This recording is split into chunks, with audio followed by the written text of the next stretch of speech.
তো সবাইকে school of engineering বিডির zero to hero on electronics ক্লাসের ক্লাস নাম্বার 18-তে স্বাগতম জানাচ্ছি।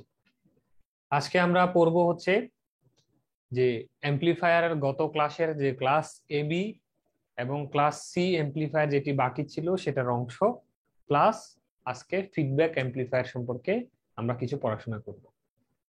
তো এখানে আমরা দেখতে পাচ্ছি class A B amplifier. Class A B amplifier মানে কি? আমরা এই শব্দটি দ্বারা, মানে তার যে নাম, এর নামটি দ্বারা কি বুঝতে পারি? এ এবং বি এর সমন্বয়। তাহলে অলরেডি গত ক্লাসে আমরা এটা কিভাবে কাজ করে, বিটা কিভাবে কাজ করে দেখে ফেলেছি। এটা হচ্ছে বেসিক অ্যাম্প্লিফায়ার। অনেক সময় ক্লাসে অ্যাম্প্লিফায়ার না এসে যদি পরীক্ষায় আসে যে draw the basic amplifier, wave shape of basic amplifier বা ফিগার অফ বেসিক অ্যাম্প্লিফায়ার, তাহলে ধরে নেবেন বেসিক অ্যাম্প্লিফায়ার মানে হচ্ছে ক্লাস এ অ্যাম্প্লিফায়ার, আর ক্লাস এ বি অ্যাম্প্লিফায়ারটা হচ্ছে এ এবং বি এর সমন্বয়। অর্থাৎ এর মতো ফুল সাইকেল সে আউটপুট দিবে না, আবার বি এর মতোও না। তাহলে এ এবং বি এর সমন্বয়টা কিভাবে করে, এটাই আমরা আজকের এই অ্যাম্প্লিফায়ার দ্বারা শিখব। তো ইটস আউটপুট সিগন্যাল, এই অ্যাম্প্লিফায়ারটার output signal occurs between 180 degree to 360 degree. 180 degree কার জন্য? বি এর জন্য। 360 ডিগ্রি এ এর জন্য। আমরা পড়ছি না যে ফুল সাইকেল ইনপুটের, ফুল সাইকেলের সময় 360 ডিগ্রি পুরোটাই অন থাকে, বিজেটিটা অন থাকে ক্লাস এ অ্যাম্প্লিফায়ারের ক্ষেত্রে, আর ক্লাস বি এর ক্ষেত্রে 180 ডিগ্রি অন থাকে একটা, অপরটা অন থাকে বাকি 180 ডিগ্রিতে, মানে পুশ পুল আর কি। তাহলে এ বির ক্ষেত্রে বলতেছে যে এই সিগন্যালটা, আউটপুট সিগন্যালটা পাওয়া যাবে 180 থেকে 360 এই রেঞ্জের মধ্যে। This type of amplifier is biased at A DC level. তাহলে এই ধরনের অ্যাম্প্লিফায়ারের বিশেষত্ব কি? এখানে বায়াসড মানে এক্সট্রা ডিসি ভোল্টেজ দিয়ে দেওয়া থাকে। এই ডিসি ভোল্টেজটাই মূলত এ এবং বি, এই দুই প্রকার অ্যাম্প্লিফায়ারের মাঝামাঝি একটা জিনিস তৈরির ক্ষেত্রে কাজে আসে। তাহলে এই ধরনের অ্যাম্প্লিফায়ারে কি করা থাকে? ডিসি লেভেল বায়াস করা থাকে, যার মান অ্যাবোভ, উপরে অফ ক্লাস বি অ্যাম্প্লিফায়ারের যে ডিসি লেভেল তার থেকে উপরে, এন্ড বিলো দা ক্লাস এ। তাহলে যে ডিসি বায়াস বা ডিসি ব্যাটারির ভোল্টেজ যে এক্সট্রা করে আমরা সেখানে লাগিয়ে দিব, তার মানটা হবে ক্লাস বি এর বায়াসের তুলনায় বেশি আর ক্লাস এর বায়াসের তুলনায় কম। এই জিনিসটা কি আমরা একটু চিত্র থেকে দেখে নিই। এই যে দেখুন, এইখানে কিন্তু বায়াসড করা হয়েছে। আগে ক্লাস বি অ্যাম্প্লিফায়ারের মতোই দেখতে, পুশপুলের মতোই, পুশপুলে এটা ডাইরেক্ট ছিল, কিন্তু এখন এখানে একটা ব্যাটারি লাগিয়ে দিয়েছি, এটাকেই বলবো ডিসি বায়াসিং। এই ডিসি বায়াসিং এর এই ব্যাটারির মানটা কত হবে? বলা হচ্ছে এটা ক্লাস এ অ্যাম্প্লিফায়ার হলে যা হতো তার থেকে কম, আর ক্লাস বি হলে যা হতো তার থেকে বেশি। এই কাজটাই মূলত এই ব্যাটারির কথাই ওখানে বলা হচ্ছে, তার নাম কি? ডিসি লেভেল বা DC biasing. It requires push pool operation. এটারও কি দরকার হয়? ক্লাস বির মতো পুশ পুল অপারেশনের প্রয়োজন হয়। পুশ পুল অপারেশন মানে এ একবার অন হবে, বাকি আরেকজন আরেকবার অন হবে, আবার এ অন হবে, তারপরে ও অন হবে। এই সিস্টেমটাই হচ্ছে পুশ পুল। তো এই ক্লাস এ বির ক্ষেত্রে এই পুশ পুলটা প্রয়োজন হয়। It's require push pool operation to achieve full output cycle. তাহলে পুরো একটা আউটপুট সাইকেল পাওয়ার জন্য এটার ক্ষেত্রেও পুশ পুল অপারেশন, দেখছেন এই তো দুইটা ট্রানজিস্টর, তাই না? তার মানে পুশ পুল অপারেশন সম্পন্ন করতে হয়। But it doesn't exhibits crossover distortion. তাহলে এখানে ক্রস ওভার ডিস্টরশন কি হয় না, তৈরি হয় না, বা say it doesn't exhibits crossover distortion. সেখানে ক্রস ওভার ডিস্টরশন এটা হচ্ছে কি? ডিস্টরশন, যে কোনো কিছু ডিস্টরশন মানে কি? ডিস্টার্ব আর কি, মানে যে সিগন্যালটা আমি চাচ্ছি সেই সিগন্যালটা না হয়ে আরেক ধরনের বিকৃত হয়ে যাওয়া, সেটাই হচ্ছে ডিস্টরশন। এখন এই ক্রস ওভার ডিস্টরশন কি জিনিস, এটার জন্য একটা স্লাইড আছে লাস্টে, আজকের ক্লাসের লাস্টে একটা স্লাইড আছে ক্রস ওভার ডিস্টরশন নিয়ে, তখন বুঝতে পারবেন।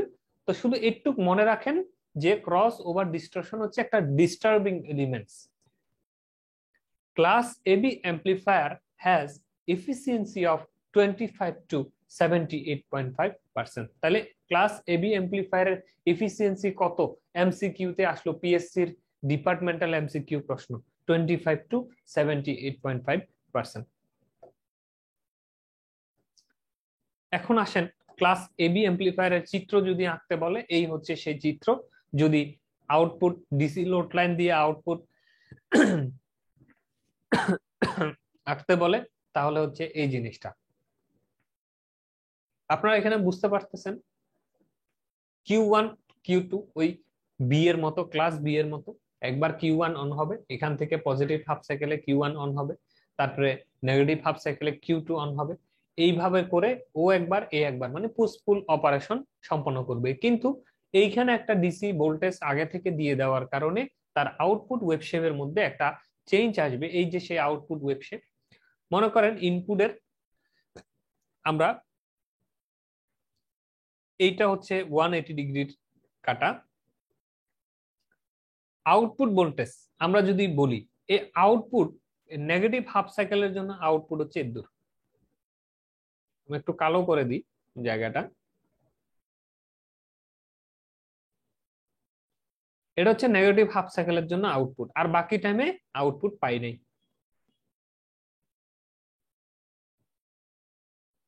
ঠিক আছে? আবার পজিটিভের জন্য আউটপুট যদি বলি, পজিটিভের জন্য আউটপুট হচ্ছে এদূর। এই টাইমে আমরা আউটপুট পেয়েছি, বাকি টাইমে আমরা আউটপুট পাই নাই। এই যে এই জিনিসটা এইখান থেকে উঠলো, কোনো আউটপুট পেলাম না, এটা হচ্ছে ইনপুট। ইনপুট আউটপুট একসাথে আর কি। এই ইনপুটের জন্য, ইনপুটের এই পর্যন্ত একটা জিনিসের জন্য আমরা কোনো আউটপুট পেলাম না। ইনপুট যখন বড় হয়ে একটু উপরে উঠলো, তখন আমরা আউটপুট পাওয়া শুরু করলাম। ঠিক আছে? এই যে একটা নির্দিষ্ট লেভেল, এই যে একটা নির্দিষ্ট উঁচু যাওয়ার পরে, উঁচু একটা লেভেলে উঠার পরে তারপরে আমরা আউটপুটটা যে পাচ্ছি, সেটাই হচ্ছে এই ভোল্টেজটা বা বায়াসিং ভোল্টেজটা। এই ডিসি বায়াসিং এর কারণেই একটা নির্দিষ্ট লেভেল পর্যন্ত আমরা কোনো আউটপুট পাচ্ছি না, তারপরে গিয়ে আউটপুট পাচ্ছি। সেম এখানের ক্ষেত্রেও, যে একটা নির্দিষ্ট লেভেল পর্যন্ত নেমে তারপর আমরা আউটপুট পাচ্ছি, এর আগ পর্যন্ত মানে এই দাগ থেকেই আউটপুটটা শুরু হচ্ছে না। এই জন্য এই যে পরিমাণটা, সেটা নিচের দিকে হোক কিংবা উপরের দিকে হোক, সেটা নাম হচ্ছে কি? Biasing voltage.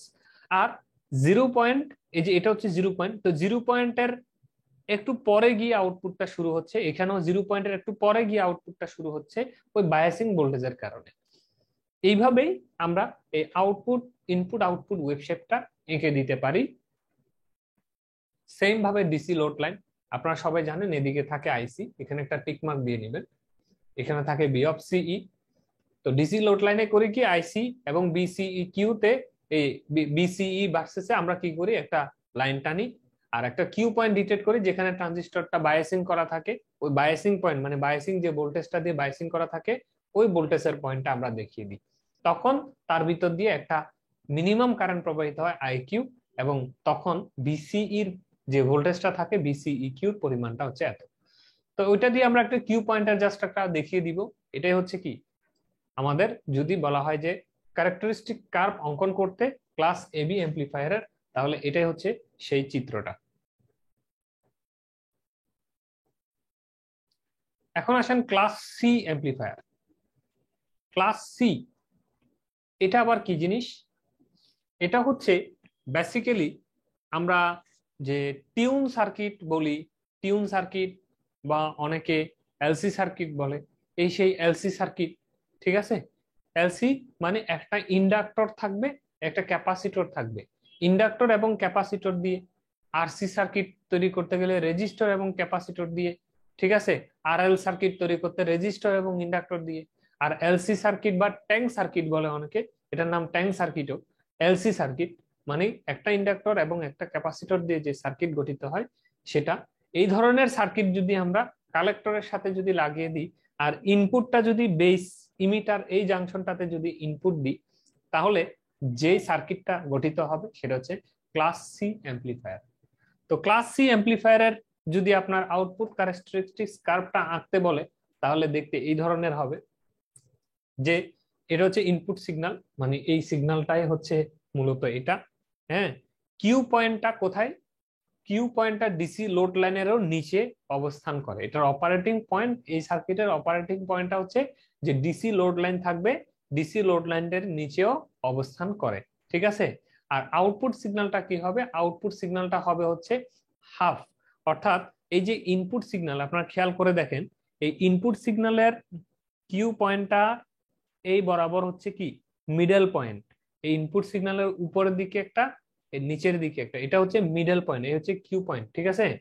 তো কিউ পয়েন্টেরও উপরে এই যে এইখানে এই পর্যন্ত একটা পয়েন্ট আছে যে জিরো পয়েন্ট আর কি, মানে ডিসি লোড লাইন যেখানে এসে এই জিরো বিন্দুর সাথে আইসির সাথে যেখানে ইন্টারসেক্ট হয়েছে সেই জিরো পয়েন্ট, এই জিরো পয়েন্ট পর্যন্ত কোনো আউটপুট পাওয়া যাবে না। আপনারা একটু ভালো করে লক্ষ্য করলে বুঝবেন যে এই ডট লাইনটা কিন্তু এই যে দেখুন এই এই তার মানে এই অংশটুকুর জন্য কোনো আউটপুট আমরা পাবো না, এটার জন্য কোনো আউটপুট পাবো না। আউটপুট এই জিরো পয়েন্টের পরের অংশের জন্য আউটপুট, অর্থাৎ এই অংশটাই আমরা এই যে এইখানে আউটপুটে দেখতে পাবো। এটা হচ্ছে ইনপুট আউটপুট ক্যারেক্টারিস্টিক কার্ভ বলে। অর্থাৎ ইনপুটে যদি আমরা এসি সাইকেল দিই তাহলে এই আউটপুটে কি পাবো? আউটপুটে যেটা পাবো, এই ধরনের ট্যাঙ্ক সার্কিট থাকলে সেটার কারণে চার্জ ডিসচার্জের একটা বিষয় থাকে, সেখানের জন্যই বেসিক্যালি ইনপুটের আমরা একটা নির্দিষ্ট অংশ পাবো না, এই নির্দিষ্ট অংশের পরের অংশটুকু আউটপুটে পাওয়া যাবে। এটা এঁকে দিলেই হবে। এটা যা চিত্র, মুখস্থের কিছু নাই, মানে চিত্রটা এঁকে প্র্যাকটিস করা এই আর কি। এখন এটা থিওরিটা আমরা যদি বলি, class C amplifier its output current follows for less than 180 degree of input signal. আপনারা খেয়াল করে দেখেন তো, এই যে আউটপুট সিগন্যালটা 180 ডিগ্রির কম না? 180 ডিগ্রি হতে গেলে তো এইখান থেকে এই পর্যন্ত, এই যে এইভাবে করে এই পর্যন্ত, তাই না? এখন এটা কি 180 ডিগ্রির থেকে কম না? এটা যদি 180 ডিগ্রি হতো জিনিসটা এরকম হতো না? এরকম হতো। তাহলে এইখান থেকে যদি শুরু হতো এইখানে গিয়ে যদি শেষ হতো তাহলে আমরা বলতাম হ্যাঁ 180 ডিগ্রি পথ অতিক্রম করছে। কিন্তু এইখান থেকে, অর্থাৎ এই জায়গা থেকে শুরু হয়ে এখানে যদি অতিক্রম করে তাহলে দেখেন তো এটা কি 180 ডিগ্রি হলো? 180 ডিগ্রি করতে কিন্তু এই জায়গা থেকে শুরু করে এখানে শেষ করা লাগতো, তাহলে 180 ডিগ্রির থেকে কম। এই কথাই বলা হচ্ছে it's output current follows for less than 180 degree of input signal. Input সিগন্যালের 180 ডিগ্রি কম সিগন্যালকে সে ফলো করে and operate only with a tune circuit, তাহলে which provides a full cycle of operation for the tuned or resonance frequency। যে tune সার্কিটটা দেয়া আছে সেখানে resonance ফ্রিকোয়েন্সির কারণেই basically সে operate করে এবং সেটা 180 ডিগ্রি ইনপুট সাইকেলের থেকেও কম সাইকেলকে ফলো করে। This is used as a tune amplifier. এটা সাধারণত টিউন এমপ্লিফায়ার হিসেবে, পাওয়ার এমপ্লিফায়ার না, টিউন এমপ্লিফায়ার হিসেবে ব্যবহার করা হয়। ক্লাস এ, ক্লাস বি, ক্লাস এবি পর্যন্ত পাওয়ার এমপ্লিফায়ার হিসেবে ব্যবহার হয়, তবে ক্লাস এ এবং ক্লাস বি সবচেয়ে বেশি ব্যবহার হয়। বাকি যারা আছে ক্লাস এবি, ক্লাস সি, এরা সাধারণত পাওয়ার এমপ্লিফায়ার হিসেবে ব্যবহার হয় না। ক্লাস সি হয়ই না, সে হচ্ছে টিউন এমপ্লিফায়ার হিসেবে ব্যবহার হয়। এখানে একটা নোট লিখেছি, there are another amplifier call class D.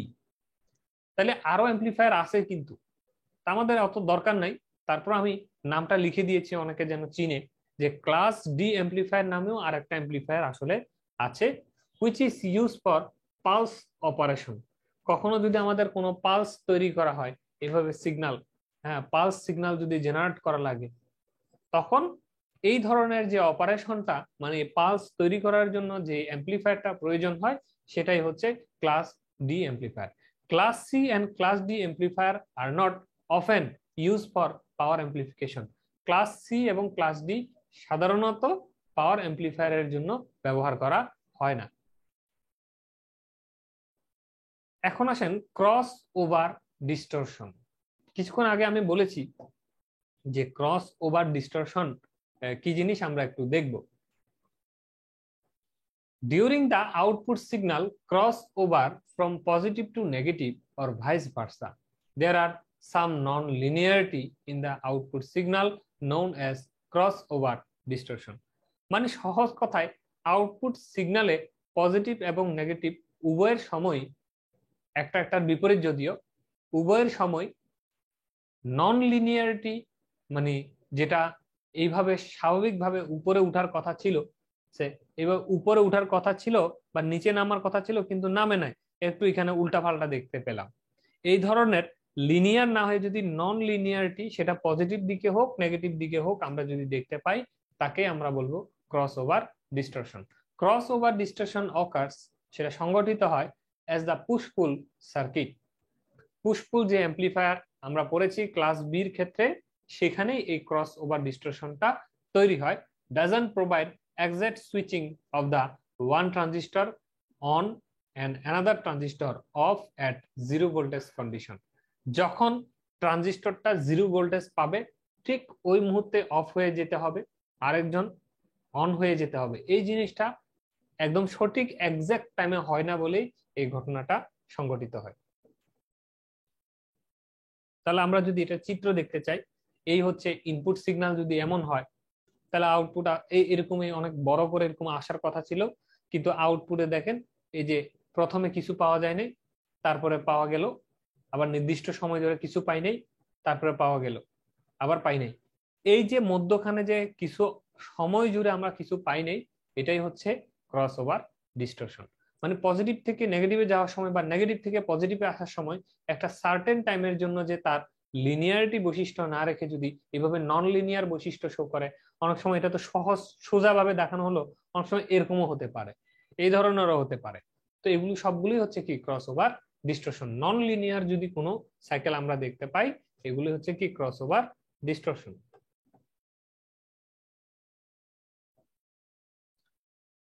এখন করব আমরা ফিডব্যাক অ্যাম্পলিফায়ার। ফিডব্যাক ফিডব্যাক জিনিসটা কি আমরা সবাই জানি, যে রেস্টুরেন্টে গেলাম, খাওয়া দাওয়া করলাম, খাওয়া দাওয়া করার পরে তার পরের দিন একটা কল আসলো, কোথা থেকে? রেস্টুরেন্ট থেকে। যে ফোন করে বললো যে স্যার আমি অমুক রেস্টুরেন্ট থেকে বলছি, আমাদের সার্ভিসটা আপনার কেমন লেগেছে? এখন আপনি চিন্তা করলেন, হ্যাঁ খুব ভালো লাগেছে, শুধু ওয়েটার ছিল একটু বেয়াদব। আপনি বলে দিলেন ফোনে যে রেস্টুরেন্ট আপনাদের খাবার তো খুব ভালো, আপনার অমুক ওয়েটারটা একটু সংশোধন হলে ভালো হবে। এই যে আপনি ফিডব্যাক দিলেন, মানে একটা ঘটনা ঘটে যাওয়া বা আউটপুট পাওয়ার পরে আবার ইনপুটে পুনরায় ফিরিয়ে দেওয়া বা আবার ফিডব্যাক দেওয়ার নামে হচ্ছে বেসিক্যালি ফিডব্যাক অ্যাম্পলিফায়ার। এই ফিডব্যাক অ্যাম্পলিফায়ার দুই প্রকার, পজিটিভ এবং নেগেটিভ ফিডব্যাক। তো আমরা আগে ফিডব্যাক কাকে বলে জিনিসটা একটু পড়ি। দ্য প্রসেস অফ ফিডিং, এটা হচ্ছে একটা প্রসেস কি করা, ব্যাক দেওয়া বা ফিডিং করা a portion of output signal. Output সিগন্যালের একটা নির্দিষ্ট অংশকে ব্যাক করে ইনপুটে আবার এনে দেওয়ার নামই হচ্ছে feedback of a system such as amplifier to its input is called feedback. অর্থাৎ সহজ কথায় দ্য প্রসেস অফ ফিডিং, এটা হচ্ছে একটা প্রসেস, ফিড করার বা সামনে ইনপুটে ব্যাক করে দেওয়ার একটা process, a portion of output signal, output সিগন্যালের একটা অংশকে অফ এ সিস্টেম, কোন একটা সিস্টেমের টু ইটস ইনপুট, ইনপুট সিস্টেমে ফিডব্যাক করে দেওয়া is called feedback. Positive and negative feedback. Positive এবং নেগেটিভ ফিডব্যাক কি? when the feedback signal is in phase with the input signal, যখন ফিডব্যাকটা একই ফেজে থাকবে, ফিডব্যাকটা ইনপুট সিগন্যালের সাথে একই ফেজে থাকবে, তখন তাকে আমরা বলবো পজিটিভ ফিডব্যাক। আমরা যদি একটু, যেহেতু ইলেকট্রিক্যালের ছাত্র, আমরা ওয়েভ শেপ নিয়ে যদি একটু কথা বলি, এটা হচ্ছে আমার ইনপুট সিগন্যালের ওয়েভ। এখন আমি করলাম কি, আউটপুটের একটা ছোট টুকরাকে আমি ইনপুটে ফেরত দিতে চাচ্ছি, ওটা হচ্ছে এরকম।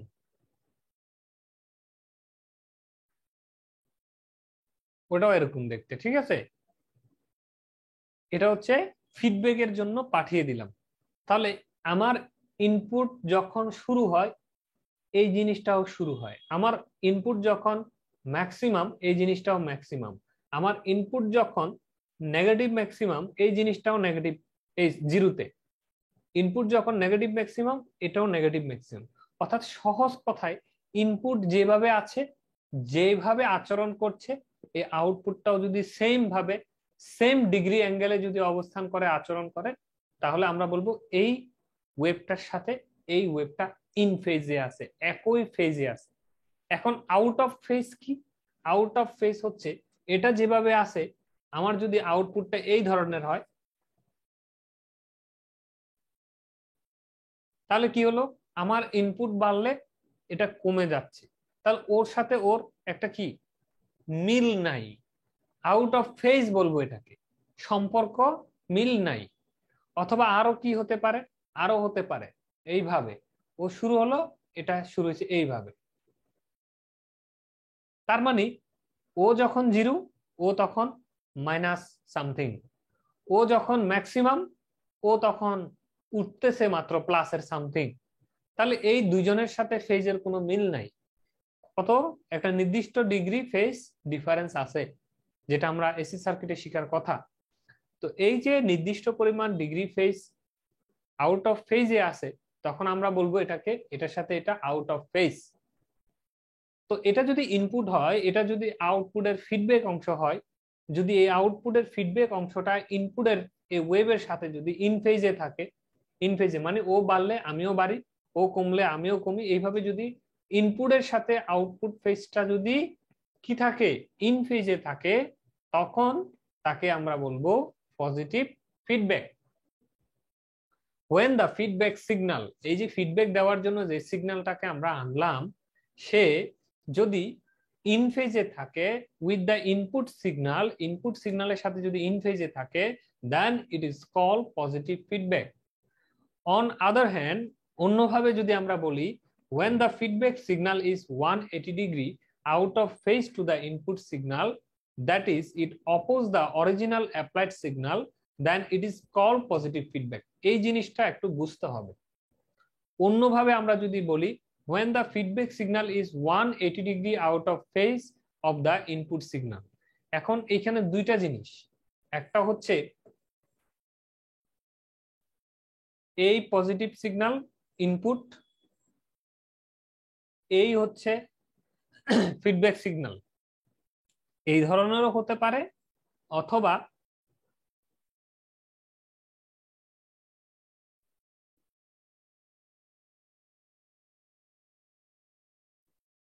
এই ধরনেরও হতে পারে। এই দুইটার যে কোনো একটা যদি থাকে, তখন তাকে আমরা বলবো পজিটিভ সিগন্যাল। এখন আপনারা বলবেন এটা তো আউট অফ ফেজ।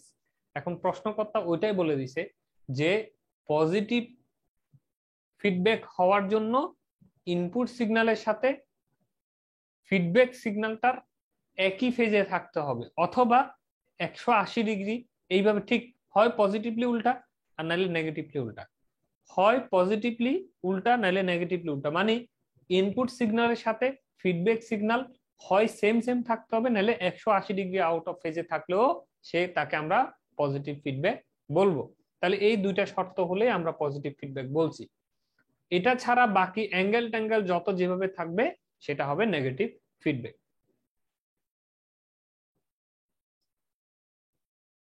এখন আসেন overall gain or close loop gain of feedback amplifier.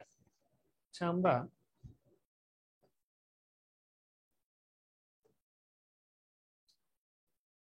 এই একটা জিনিস ভুল পড়ায় ফেলছি আমি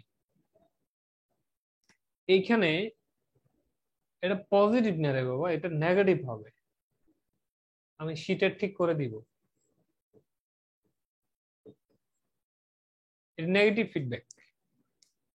একই একই ভাবে যদি থাকে, কারণ উল্টা থাকলে তো সেটা পজিটিভ হবে না। একই যদি থাকে, অর্থাৎ ইনপুট সিগন্যালের সাথে যদি ফিডব্যাক সিগন্যালটা যদি একই দিকে থাকে পজিটিভ, আর যদি উল্টা ভাবে থাকে তাহলে হবে নেগেটিভ। উল্টা না, শুধু যে কোনো ভাবে যদি থাকে, অ্যাঙ্গেল ট্যাঙ্গেল করেও যদি থাকে, নেগেটিভ।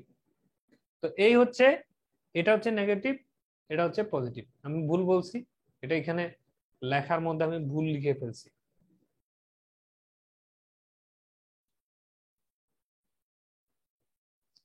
এখন আসেন overall gain or close loop gain of feedback amplifier.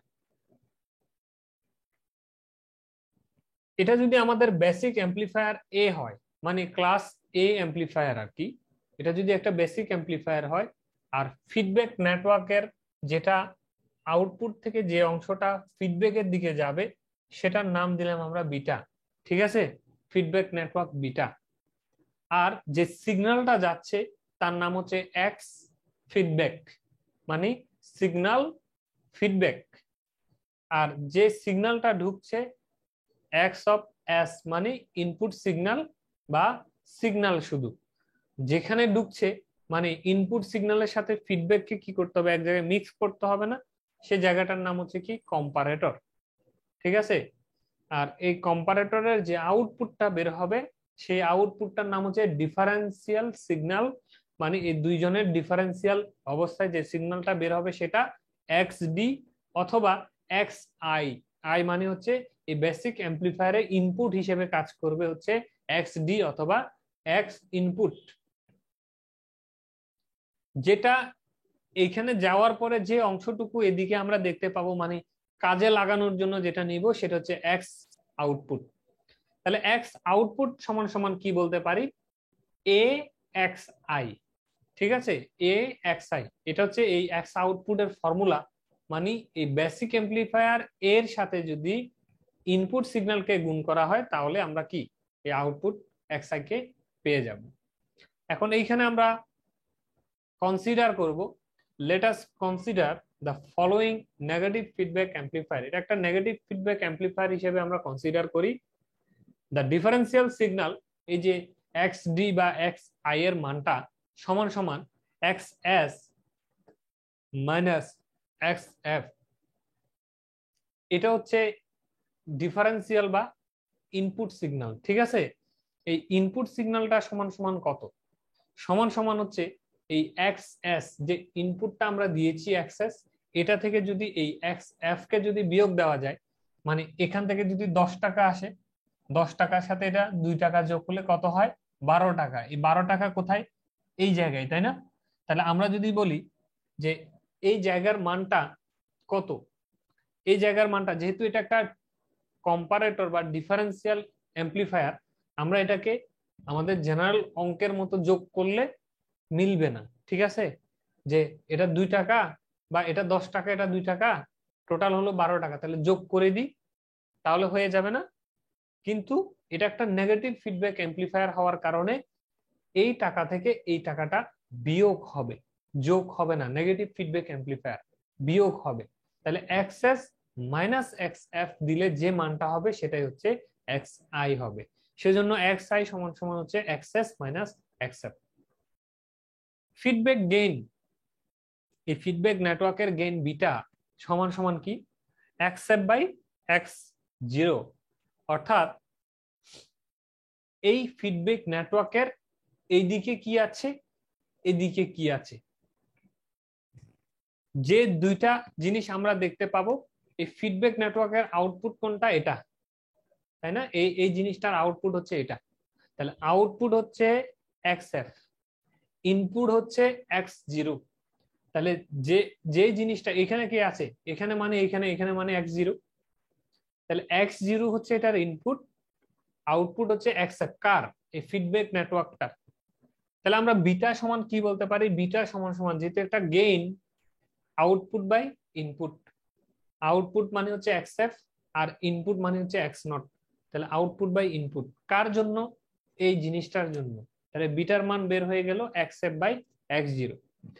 And basic gain A, তাহলে এই এর ক্ষেত্রে কি হবে, এই এর এটা হচ্ছে আউটপুট, এটা হচ্ছে এর ইনপুট, তাই না? এই জায়গায় কি আছে এক্স আই, এই জায়গায় কি আছে এক্স আউটপুট। তাহলে এই অ্যাম্প্লিফায়ার, বেসিক অ্যাম্প্লিফায়ার এর গেইন কত হবে, বেসিক অ্যাম্প্লিফায়ার গেইন এ সমান সমান আউটপুট বাই ইনপুট। আউটপুট মানে X output divide by X I মানে হচ্ছে এক্স ইনপুট। ঠিক আছে, চলে গেছে না?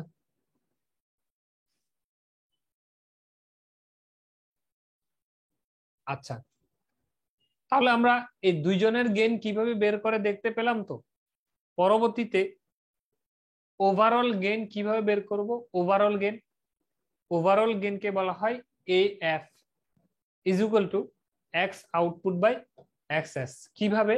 এই হচ্ছে আউটপুট, আমরা কত পাচ্ছি সেটা x0, আর ইনপুটে কি দিচ্ছি সেটা হচ্ছে এক্সএস। তাহলে আউটপুট বাই ইনপুটকে টোটাল সিস্টেমটার ওভারঅল গেইন বলবো। তাহলে আউটপুট হচ্ছে x0, ইনপুট হচ্ছে এক্সএস, তাই না? এই জন্যই ওভারঅল গেইন AF সমান সমান x0 বাই এক্সএস। তাহলে x0 ঠিক থাকুক, এক্সএস এর মান কি? এক্সএস মানে হচ্ছে xi প্লাস xf। তাহলে এক্সএস মানে কি? এক্সএস মানে হচ্ছে এই এক্সএস xi প্লাস xf। এখন কিভাবে পেলাম? এই যে এই লাইনটাতে আপনারা একটু খেয়াল করেন, এই লাইনটাতে আমরা কি পড়েছি? xi সমান xs মাইনাস xf, তাই না? এখান থেকে এই xs এর মানটা যদি বের করতে বলে, এই xfটা কি করবেন? সমান চিহ্নের উপরে নিয়ে গেলে প্লাস হয়ে যাবে। এই জিনিসটাই তৈরি হবে যে xi প্লাস xf। এটার পরিবর্তে আমরা এই জিনিসটা বসিয়ে দিব। সমান x0 কে আমরা xi দ্বারা ভাগ করব, এটাকেও xi দ্বারা ভাগ করব, এটাকেও xi দ্বারা ভাগ করব। মানে সহজ কথায় অঙ্কের মিলানোর সুবিধার্থে হর এবং লবকে xi দ্বারা ভাগ করে পাই। তাহলে এই জিনিসটাকে xi দ্বারা ভাগ করলে এরকম হবে, এটাকে xi দ্বারা ভাগ করলে xi xi কাটাকাটি গিয়ে 1 হবে, এটাকে xi দ্বারা ভাগ করলে xf বাই xi হবে। এখন উপরের জিনিসটা ঠিক থাকলো, নিচের 1টাও ঠিক থাকলো, যোগ এই জিনিসটাকে অঙ্কের মিলানোর জন্য xf by xi into xi by x0 by এটা 0 xi, এটা যদি আমরা এইভাবে লিখি তাহলে এটা যা এই লাইনটাও তা। কিভাবে? এই x0 যদি কাটাকাটি দিই, আলটিমেটলি xf বাই xi এইখানে চলে আসতে পারবো না? এই x0 ফাউ ফাউ নিয়েছি আমরা, শুধু শুধু নিলাম কেন? অঙ্ক মিলানোর জন্য নিয়েছি, ঠিক আছে? তাহলে উভয় পক্ষকে এই ছোট্ট জিনিসটার হর এবং লব উভয় পক্ষকে x0 দ্বারা আমরা কি করব? উপরে নিচে গুণ করব। তাহলে xi কে x0 দ্বারা গুণ করলে এরকম হবে। আসলে x0 কাটাকাটি গেলে আবার আগের জায়গায় ফিরে যাওয়া যায়, সেই জন্যই আমরা এইভাবে করে নিব। কেন এইভাবে করে নিব? অঙ্ক সমাধান করার সুবিধার্থে। এখন x0 by xi K a নামে ডাকা হয়। আপনারা বলবেন কোথা থেকে পেলাম? এই যে দেখুন, a সমান সমান কি? x0 by xi। আচ্ছা, পেলাম, তাহলে তার নাম a বসিয়ে দিলাম, a1 a plus xf by x0 কে বিটা নামে ডাকা হয়। কোথায়? এই যে xf বাই x0 কে বিটা নামে ডাকা হয়, এই যে xf বাই x0 কে বিটা, তাহলে এটার পরিবর্তে beta, R x0 by xi মানে তো a। তাহলে আমরা এখানে কি লিখতে পারবো? Beta into a by 1 plus beta into a। এটাই প্রমাণ করলাম আমরা যে ওভারঅল গেইন সমান সমান a, মানে বেসিক অ্যাম্পলিফায়ারের gain a divide by 1 plus feedback অ্যাম্পলিফায়ারের গেইন ইন্টু বেসিক অ্যাম্পলিফায়ারের গেইন। এটা একটা প্রমাণ। এই জিনিসটা অনেক সময় মান দেয়া থাকে, ওভারঅল গেইন বের করতে বলে, তখন এইভাবে করে বের করতে হয়। Hence, for the negative or degenerative feedback amplifier, আমরা কি পেলাম? যে আসলে আমরা কি বুঝতে পারলাম সেখান থেকে? যে নেগেটিভ বা ডিজেনারেটিভ ফিডব্যাক অ্যাম্পলিফায়ার একই কথা। নেগেটিভ অ্যাম্পলিফায়ার যে কথা, ডিজেনারেটিভ ফিডব্যাক অ্যাম্পলিফায়ারও একই কথা। উভয়ের ক্ষেত্রেই AF মানে ফিডব্যাক অ্যাম্পলিফায়ারের ওভারঅল গেইন এর তুলনায় ছোট হবে। এই যে AF is less than A, এর মানের থেকে কি হবে? ছোট হবে। এখন কিভাবে বুঝলাম ছোট হবে? আপনারা এখানে ভালো করে দেখেন, এটা হচ্ছে AF এর মান, তাই না? আমরা বসিয়ে দিই AF। মনে করেন এর মান হচ্ছে 2, আমরা যদি এই সূত্রে যদি 2 বসাই, তাহলে 2 ডিভাইড বাই 1 প্লাস বিটা, ধরে নিলাম বিটার মান কথার কথা 1 ধরলাম, বিটা ইন্টু 2, এই তো। তাহলে নিচে কত হলো? 3, উপরে হলো 2। তাহলে AF এর মান কত হলো? AF সমান সমান 2/3। 2 কে যদি 3 দ্বারা ভাগ করি কত হয়? 2 কে 3 দ্বারা ভাগ করলে হয় 0.66, তাই না? 0.667। তাহলে হ্যাঁ, তাহলে আপনারা বলেন তো AF এর মান 0.667 আর এর মান হচ্ছে কত? 2। কে বড়? এ বড়। AF অলওয়েজ কি থাকবে? ছোট থাকবে। কিসের ক্ষেত্রে? মানে ওভারঅল গেইন সবসময় কম পাওয়া যাবে কার তুলনায়? বেসিক অ্যাম্পলিফায়ার গেইনের তুলনায়। কিসের ক্ষেত্রে? নেগেটিভ ফিডব্যাক অ্যাম্পলিফায়ারের ক্ষেত্রে। আমরা সেটা তো বুঝলাম। এই জন্য এখানে লিখেছি hence for negative or degenerative feedback amplifier AF is always less than A।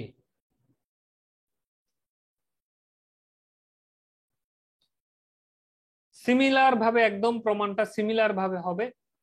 Similarly যদি পজিটিভ অ্যাম্পলিফায়ার হয়, পজিটিভ অর রিজেনারেটিভ ফিডব্যাক অ্যাম্পলিফায়ারের ক্ষেত্রে AF সমান সমান হবে 1 এখানে ছিল 1 প্লাস বিটা ইন্টু A, এটা হবে 1 মাইনাস বিটা ইন্টু A। এই হচ্ছে পার্থক্য। তাহলে পজিটিভ অ্যাম্পলিফায়ারের ক্ষেত্রে AF এর মানটা কি হবে? এর তুলনায় বড় হবে। আমরা একটু প্রমাণ করে দেখি। তো এই সূত্রের মধ্যে এর মানটা ধরলাম আগের মতো 2, তাহলে 1 মাইনাস বিটা ইন্টু A, তাই না? এখন এর মান ধরলাম 2। তাহলে 1 থেকে 2 গেলে কত হয়? 1 হয়। আচ্ছা, 2 ধরলে একটু ভেজাল হয়, আর একটু বাড়াই ধরি, 3 ধরি। এখন এখন ঠিক আছে। তাহলে বিটার মান 1, এর মান 3। তাহলে উপরে 3, নিচে 1 মাইনাস 3 মানে কত হয়? 2 হয়। তাহলে 3/2, কিন্তু মাইনাসের। অসুবিধা নাই, মাইনাস আসলে আমার সমস্যা নাই। তা 3/2 মানে কত? 1.5। আমি কি ভুল বলতেছি? ও এখানে সরি, বিটার মানটা বড় হবে। বিটার মানটা যদি বড় হয় তখন গিয়ে হচ্ছে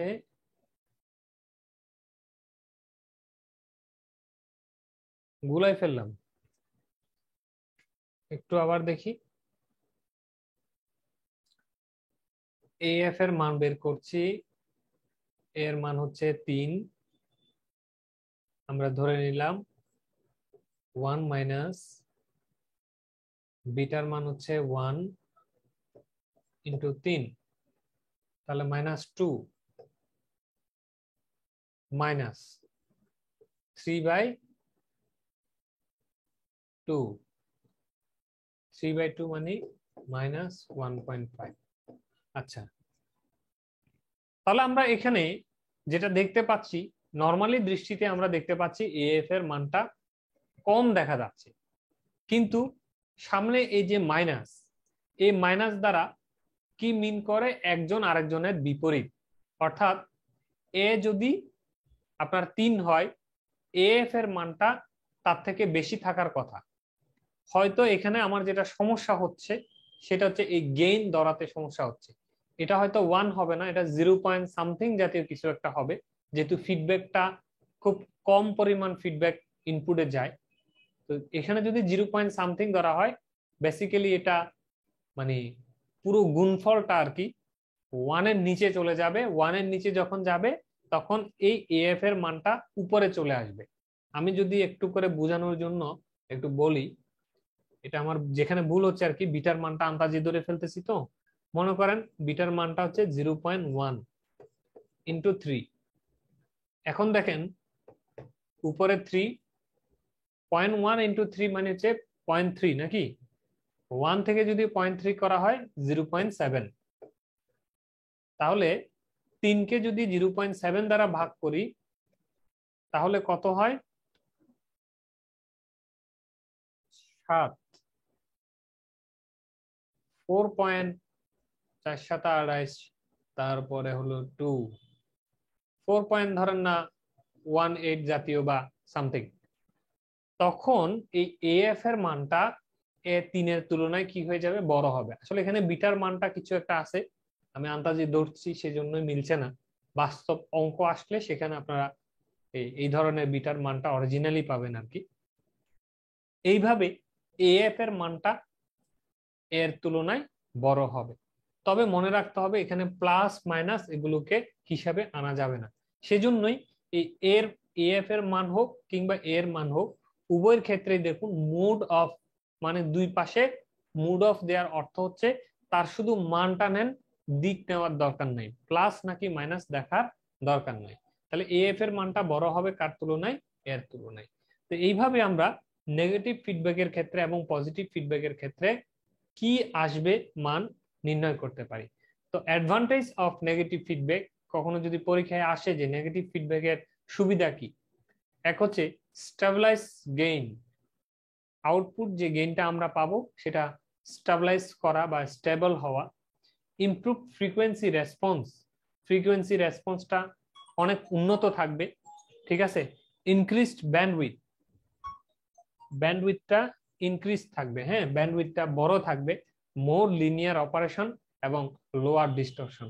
এই সুবিধাগুলো জাস্ট মুখস্থের জন্য আমি লিখে দিয়েছি, আপনারা এটা মুখস্থ করে পরীক্ষার জন্য প্রস্তুতি নিতে পারেন। তো মোটামুটি আমার লেকচার এ পর্যন্তই ছিল। আপনাদের যদি কোনো প্রশ্ন থাকে হ্যান্ড রাইজ করতে পারেন আর কি, আমি উত্তর দেওয়ার চেষ্টা করব।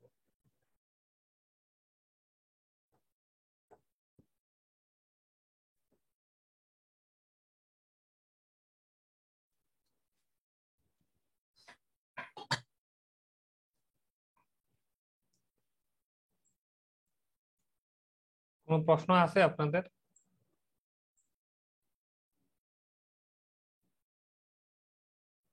কারোর কোনো প্রশ্ন নাই? 04 নামে যিনি অ্যাড হয়েছেন, 04, এটা আবার কি ধরনের আইডি বলেন তো? জনাব 04 সাহেব, আপনি একটু আনমিউট করে কথা বলেন তো।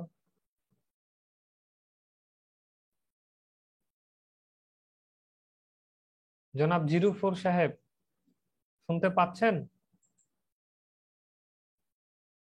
আপনারা প্রত্যেকে আপনাদের নাম দেখেন, কার নাম 04 হয়ে আছে নাম দেখেন।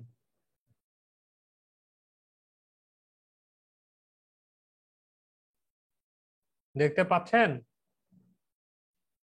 04, আপনারা কি আমার কথা শুনতে পাচ্ছেন? 04 আইডিটি কার?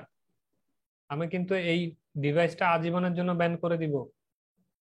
দ্রুত কথা বলেন।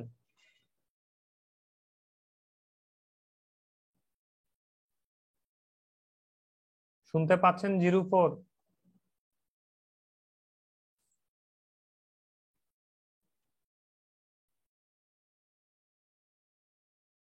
আমি কি রিপোর্ট করে দিব? রিপোর্ট করলে মানে ভালো হবে, এ তো কথা বলতেছে না উনি। কথা বলে না কেন? কি ক্লাস আপনারা আপনারা আমাদের আপনাদের আইডি দেখেন, আপনারা আপনাদের আইডি দেখেন যে আইডিতে 04 নামে কোনো কিছু আছে কিনা। আমি আবার বারবার বলছি, আপনাদের আইডি দেখেন 04 নামের কোনো আইডি আপনারা পান কিনা। যিনি 04 আছেন কথা বলেন।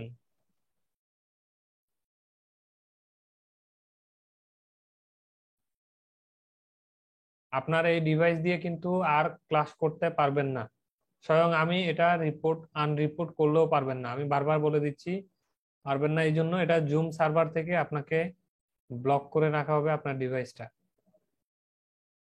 04 কথা বলেন। চলে গেছে? জি ভাই চলে গেল দেখি। ওই তো তাহলে ঝামেলা ছিল। তাহলে বুঝছেন তো? তো চোরের অভাব নাই, চোরের দেশের মধ্যে থাকি। আমরা খুব ভালো জাতি, খুব ভালো জাতি।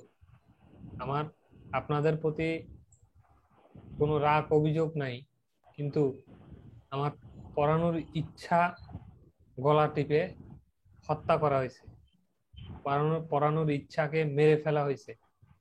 জি এই ভাই ইচ্ছা বুঝতে মেরে পারছি ভাই, ফেলার এই জন্যই পিছনে তো ভাই বড় আপনি কারণ হচ্ছে এগুলো। আমাদের পড়াইতে যাচ্ছেন না, কেমনটা লাগে? এগুলো হচ্ছে যে সবচেয়ে বড় বড় শত্রু, বড় কারণ, ঠিক আছে। মনে হইতেছে ভাই ফিজিক্যালি যদি আপনি ক্লাস করতে পারতাম তাইলে মনে হয় যে কোনো চোর মোর থাকতো না, যাই হোক, এত এরকম মনে রেস্ট্রিকশন হয়। করে যেহেতু কোনো লাভ নাই, আপনাদের শর্ট টাইমে ক্লাস যেহেতু শেষে 2-4টা আরো কথা বলি। বলেন ভাই বলেন। প্রতিদিন প্রতিদিন 2টা থেকে 3টা ফোন আসে আমার কাছে, যে ভাইয়া আমি আপনার ভিডিও কিনতে চাই। যখন আমি বলি আমি এগুলো তো বিক্রি করি না, বলে যে এখন আমি সৎ থাকতে চাইছি, সেজন্য আপনার থেকে কিনতে চাইছি। এ ধরনের ভিডিও ভাইয়া রাস্তায় রাস্তায় পাওয়া যায়, অনেকেই ছাড়তেছে 500 টাকা 400 টাকায়, তাহলে ওদের থেকে নিয়ে নি। আমি বলছি আমি কখনোই অনৈতিক কোনো কিছুকে সাপোর্ট করি না, নিতে বলি না। যে এখন আপনি নৈতিকভাবে বিক্রিও করবেন না, এখন আমরা নিলে সেখানেও বাধা দিবেন, এখন আমাদের তো পড়তে হবে, এখন আমরা নিয়ে নিচ্ছি, এটা বলে ফোন কেটে দেয়। প্রায় জনের ফোন আসে, 2-1 জন অবশ্য ব্যতিক্রম। 2-1 জন বলে যে এ, আমি নিচ্ছি না ভাইয়া, কিন্তু অপেক্ষায় থাকলাম, যখন আপনার সুযোগ হয় দিয়েন। তো কত সামলাবো, আর তো পারি না। আপনারা তো শুধু একটা মেয়ের আইডি দেখছেন, শুধু মেয়ের আইডি না, আরো অনেকগুলো আইডি আছে, অনেকগুলো ছেলের আইডি আছে। জি ভাই, নতুন নতুন আইডি খুলে খুলে করতেছে। তো সুতরাং আমার কাছে এগুলো বিতৃষ্ণা লাগতেছে। আমার কাছে মনে হচ্ছে আমি ইউটিউবে মনে হয় ছেড়ে দিব। ওটা 2-4টা ডেমো দিছিলাম, এখন মনে হয় ওগুলো আসলে ছেড়ে দিব। কারণ ছেড়ে না দিলে আমি এটা আসলে রেখেও লাভ হবে না, কিছু মানুষ শুধু শুধু টাকা খরচ করবে এসব। ছেড়ে দিছে না স্যার, আজকে আমারে স্যার, আজ অন্য মানুষ না, আমারে মেসেজ করছে, আমারে ফেসবুকে মেসেজ করছে সাদিয়া বিনতে আনোয়ার নামে একটা আইডি, যে আহ, বাবু ত্রিপুরা স্যারের ভিডিও লাগবে আচ্ছা যাই হোক, তো এই যে আপনাদের কিনা। আমি মানে ওর জন্য নাম্বারটা নেওয়ার জন্য এরা এরা কত খারাপের খারাপ, মানে অনেকেই আছে যে শুধু এই যে আমার গ্রুপে অনেকগুলো ছেলে আছে, এদেরকে প্রপোজ করে যে আমি তোমাকে ভালোবাসি, তোমাকে পছন্দ করি, হ্যাঁ এই করি সে করি, তোমাকে বিয়ে করব। আমাকে মেসেজ গুলো পাঠায় ছেলেরা, কি জন্য? বিনিময়ে শুধু আমার ভিডিও দিতে হবে। এগুলো কোনো কথা? শুনতেই তো কেমন লাগে এগুলা, তারপরে কি বলে এগুলা? আমি ভাবলাম যে এখানে থাকে, ও আবার হয়তো বা আমার সাথে পরে আর মেসেজ দিবে না। আমি হচ্ছে গিয়ে চেষ্টা করলাম যে ওর নাম্বারটা নিতে, ও নাম্বারটা দিতে রাজি হলো না। পরে বললো যে ভাই আমি নেবো কিভাবে। আমি বললাম, এক পর্যায়ে বলেই বললাম যে আমি তো ক্লাস করছি সব। তাই বলছে যে আমি ওগুলো নেবো কিভাবে, যে আমি বলতেছে যে গুগল ড্রাইভে পাবেন, আপনি বিকাশ নাম্বারে বা রকেট নাম্বারে এই টাকা দিতে হবে। মানে আমাকে 1500 টাকার অফার করছে, যে 1500 টাকা দিতে হবে, আপনি সব পাবেন। তো বললাম আমি যে টাকা পাঠাবো, সে নাম্বারটা দেন। পরে বলছে যে নাম্বারটা তো এজেন্ট নাম্বার, আপনি যখন টাকা পাঠাবেন তখন আমাকে মেসেজ করেন, ঠিক আছে। তো বললাম আমাকে নাম্বারটা দেন, আমি আপনাকে টাকা দিচ্ছি। পরে আর দেখি দেয় নাই নাম্বার। মানে অবশ্যই এই গ্রুপও আছে, কারণ ইলেকট্রনিক্স অফার করছে, আমার যে ইলেকট্রনিক্সও আছে। এই যে 4 দেখলেন না, নাম্বার 4 দিয়ে যেটা ঢুকলো, এই এরকমই হতে পারে স্যার। ওই সাদিয়া বিনতে আনোয়ার নামে এই আইডি থেকেই আমাকে মেসেজ করছে, মানে মানে ওই রেড মার্ক গ্রুপও দেখি যে ওই আইডি থেকেই করে। হুম, কি অবাক করার বিষয়! আরে কতগুলো মানুষ টাকা খরচ করে, কষ্ট করে, পরিশ্রম করে পড়ালেখা করবে, আবার কিছু মানুষ সেটা কি একটা জি বাজে। ভাই, এলা ভাবলে ভাই অনেক খারাপ লাগে। যেমন এই কোর্সটা করার জন্য কত স্ট্রাগল করে আমরা করছি এজ এ স্টুডেন্ট হিসেবে। করতে পারি না, কারণ আমার লোক নাই আমাদের সমাজে, এমন লোক ঘুরে বেড়াচ্ছে যাদেরকে আমরা নিজেরাও কিছু করতে পারতেছি না। এখন আমরা যে আপনাকে রিকোয়েস্ট করবো দাদা ক্লাস নেন বা এই সেই, আমরা তো সেই মুখটাও আমাদের নাই। এই জন্য আমি কি তখন করবো, আমাদের বললেন কিছুই তো করতে পারতেছি না। ওই যত দূর যা ওই আইডির মধ্যে রিপোর্ট মারি ওই পর্যন্তই, তাছাড়া তো কোনো কিছু করতে পারি না। খুব ইচ্ছা ছিল ভাই যে দরকার হলে দাদার কাছে গিয়ে ক্লাস গুলা করে আসি, কিন্তু এরকম তো কোনো স্কোপ নাই। এখন তো ভাই এমন মনে হচ্ছে যে